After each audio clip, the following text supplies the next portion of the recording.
Absolument rien n'est écarté, mais rien n'est décidé. Le gouvernement n'a pas d'avis, il faudra vous habituer à cela. Sur le budget, ils vous l'ont répété, il faut trouver 40 milliards d'euros. 40 milliards d'efforts. C'est le défi du gouvernement de François Bayrou pour le budget 2026 de l'État et de la sécurité sociale. Et le Premier ministre l'a promis, vous saurez tout avant le 14 juillet. Sauf qu'à un mois de la date butoir, c'est un peu le bazar. Ces derniers mois, chaque ministre lance son idée dans le débat, dans un brouhaha incompréhensible.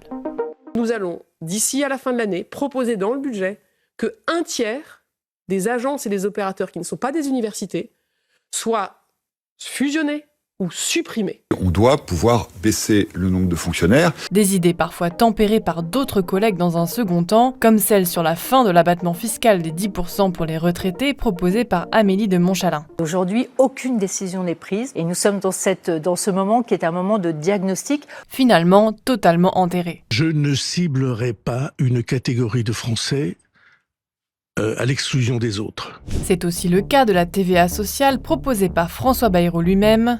Je souhaite que les partenaires sociaux puissent s'emparer de cette question. Elle n'est pas décidée à ce jour, elle est dans la réflexion comme d'autres pistes. C'est le Parlement qui fait la loi, donc le Parlement pourra après faire évoluer la copie.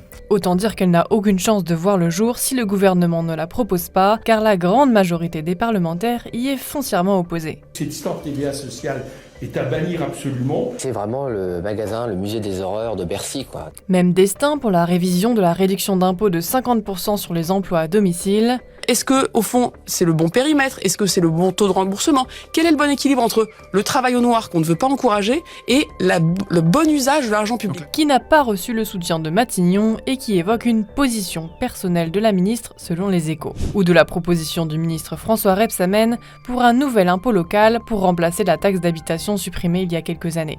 Nous ne créerons pas de nouvel impôt local, d'ailleurs nous ne créerons pas de nouvel impôt tout court. Bref, beaucoup d'idées et autant de flou.